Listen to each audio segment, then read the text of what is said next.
Olá pessoal, tudo bem? Vamos fazer uma revisão sobre as ligações químicas que foram vistas nas aulas anteriores. Então, nós vamos falar sobre ligação iônica, ligação covalente e também sobre a ligação metálica.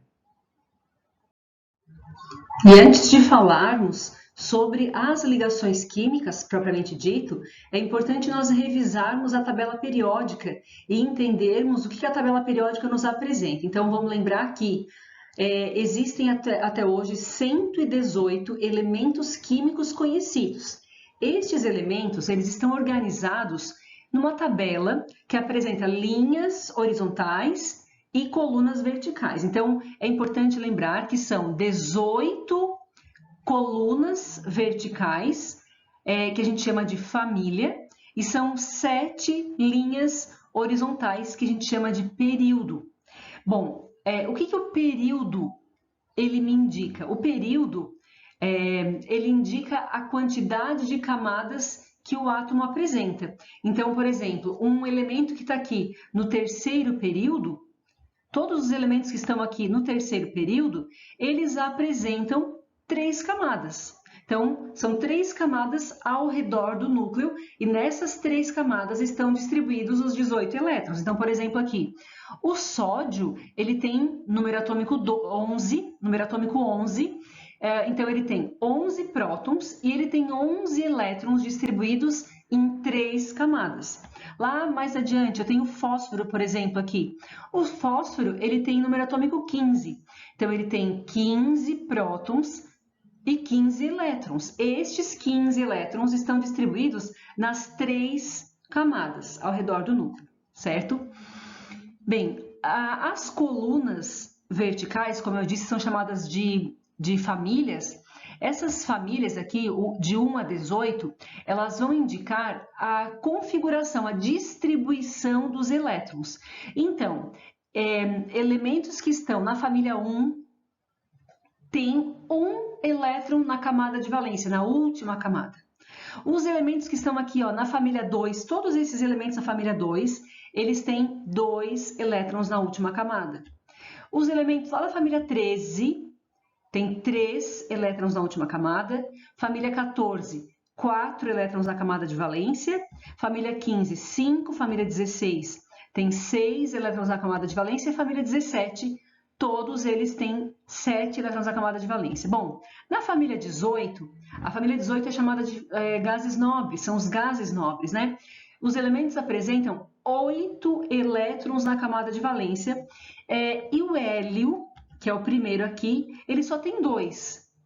Ele tem número atômico 2 e 2 elétrons. Então, o hélio, ele tem 2 elétrons na última camada, só tem 2 elétrons mesmo, né? E os demais todos têm 8 elétrons na camada de valência. Então, é importante entender, interpretar a tabela periódica, porque ela vai me fornecer informações muito importantes que vão servir para entender como acontecem as ligações químicas. E de acordo com as características químicas, que é determinado principalmente pelo número de elétrons na camada de valência, os elementos eles são divididos em 2 grandes grupos. Nós temos os metais, que são um total de 94 elementos, e os não metais, que são 24. Dentro dos não metais, existem os gases nobres, lá da última coluna, a família 18, os ametais e o hidrogênio. Então, falando um pouquinho sobre os gases nobres, a principal característica dos gases nobres, como eu já brevemente, é que eles apresentam 8 elétrons na camada de valência. O hélio só tem 2 elétrons, mas os demais, todos eles têm 8 elétrons na camada de valência. Então, a última camada deles está completa com 8 elétrons.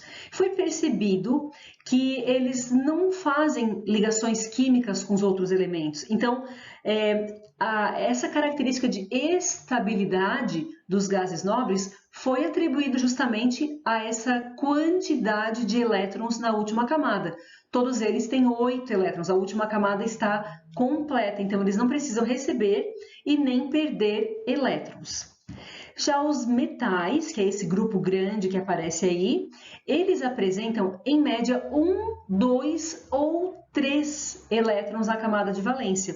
E eles apresentam uma grande tendência em perder estes elétrons, ficando com a penúltima camada, que no caso vai estar com 8 elétrons. Então, na verdade, eles perdem os últimos elétrons da camada de valência e ficam com a penúltima camada, passando a ser a última, no caso, completa com 8 elétrons na última camada.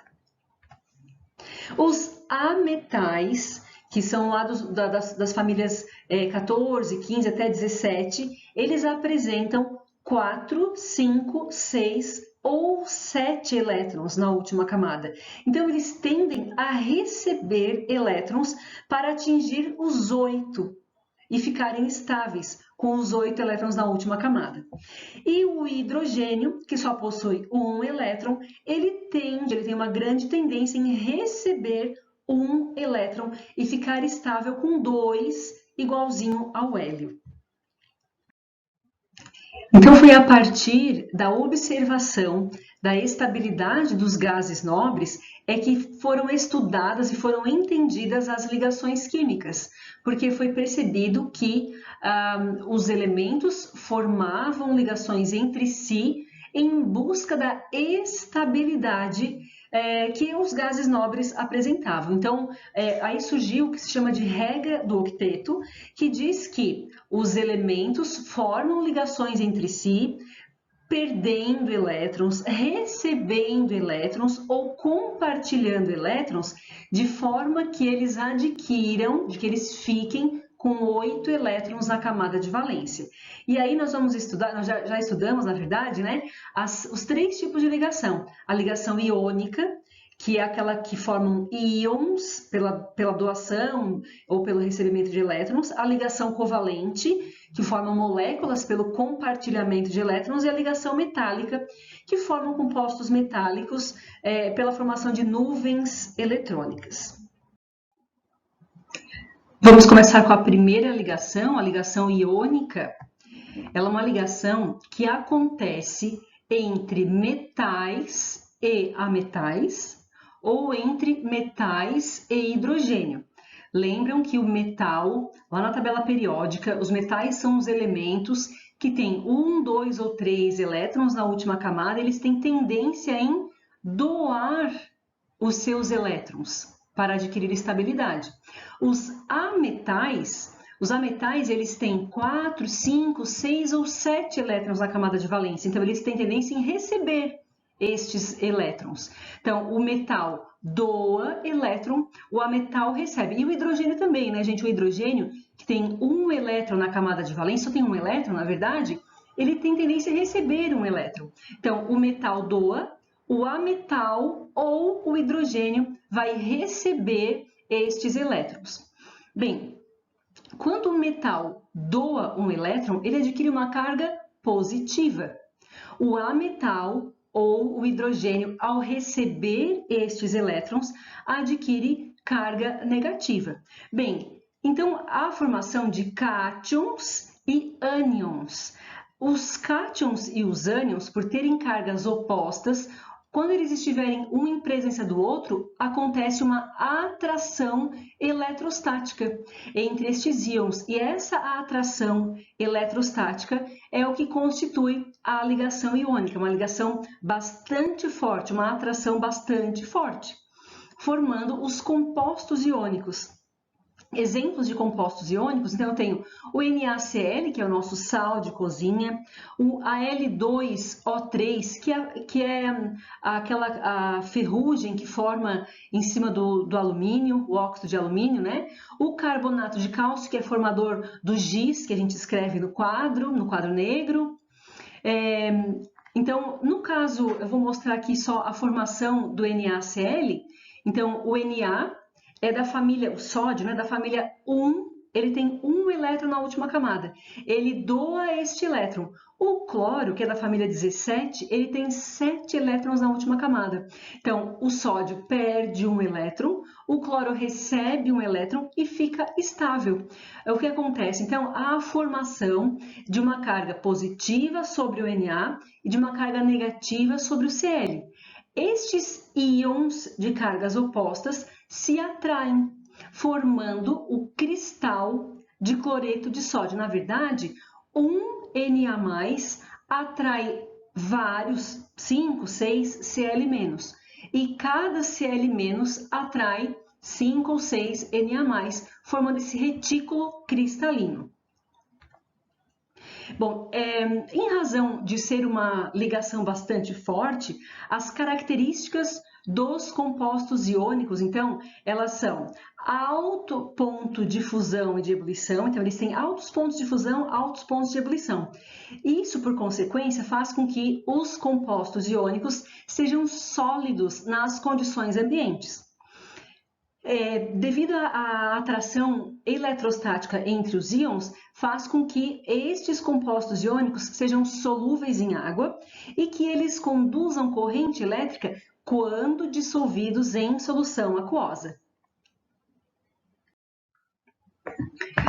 A segunda ligação que nós comentamos foi a ligação covalente.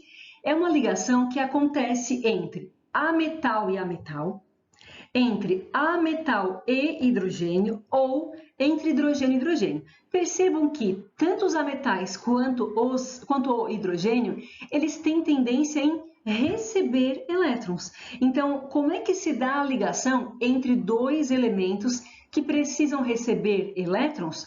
Acontece o que a gente chama de compartilhamento de elétrons. Então, a ligação covalente, na ligação covalente não há perda ou recebimento de elétrons, mas há um compartilhamento de elétrons. Então, os dois elementos que precisam receber elétrons, eles vão compartilhar o mesmo elétron, havendo a estabilização dos dois, no caso.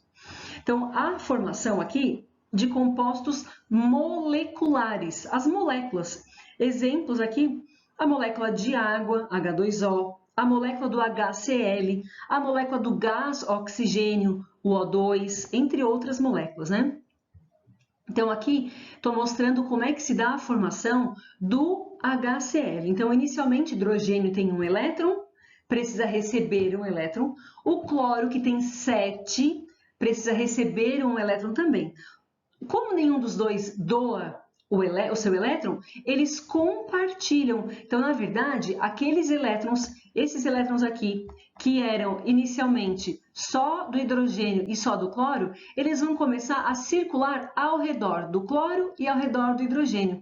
Então, estabilizando os dois. Olha, como é que se representa uma ligação covalente? É esse tracinho que está aqui, H-Cl. Então, esse traço indica que houve uma ligação covalente entre o hidrogênio e o cloro. Alguns elementos realizam ligação dupla. Por exemplo, entre dois átomos de oxigênio, ocorre ligação dupla. E entre dois átomos de nitrogênio, ocorre ligação tripla. E a gente vê 3 risquinhos entre os dois elementos. Bem, os compostos moleculares, eles apresentam baixos pontos de fusão e ebulição. Por consequência, existem compostos moleculares sólidos, existem compostos líquidos e existem moléculas que são gasosas nas condições ambientes. Então, por exemplo, a água, ela é um composto molecular líquido nas condições ambientes. O O2 é um composto molecular gasoso nas condições ambientes, né?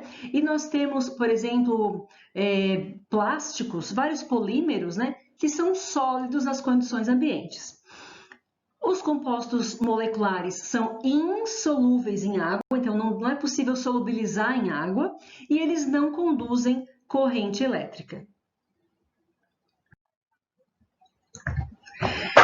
Com relação à ligação metálica, então, a ligação metálica ocorre somente entre metais. Então, metais ligados com metais. Podem ser metais iguais, podem ser metais diferentes ligados entre si. Esta ligação, ela acontece através da formação de uma nuvem de elétrons livres. Como é que acontece essa nuvem? Então, na verdade, os compostos metálicos, como por exemplo, o ferro sólido, o alumínio, as ligas metálicas no geral, na verdade o que acontece é que o metal, ele por ter 1, 2 ou 3 elétrons na camada de valência, o metal libera estes elétrons da última camada, formando então o cátion metálico e elétrons ao redor desse cátion metálico. Então, a estrutura que a gente percebe nos metais é essa que está sendo mostrada aqui. Então, o cátion, por exemplo, aqui do lítio, do sódio, do potássio, que tem um elétron na última camada, perde-se um elétron, formando um cátion positivo, um positivo, e os elétrons ficam circulando ao redor desses cátions. No caso do magnésio, o cálcio, o estrôncio, eles têm 2 elétrons na última camada, então eles perdem esses 2 elétrons, formando um cátion 2+, com 2 cargas positivas, e os elétrons ficam circulando aqui ao redor desses cátions positivos, desses íons positivos, os cátions, né? Como características, então, eles têm altos pontos de fusão e ebulição. Os compostos metálicos são sólidos nas condições ambientes. O único metal que é líquido é o mercúrio, todos os outros são sólidos. São insolúveis em água.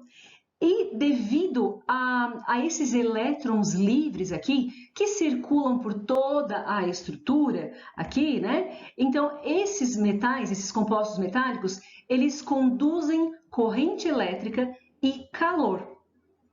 E também em função da posição desses cátions, os compostos metálicos são maleáveis e dúcteis, ou seja, eles podem ser deformados sem quebrar e eles possuem brilho característico dos metais. Então, pessoal, a nossa revisão de ligações químicas acaba por aqui. Eu sugiro que vocês façam uma espécie de um mapa mental ou uma tabela com todas essas informações que foram passadas aqui e mais as informações que vocês já tinham das aulas anteriores, porque eu vou enviar para vocês um questionário que vale nota, né, sobre ligações químicas, certo? Bom trabalho e até a próxima, pessoal!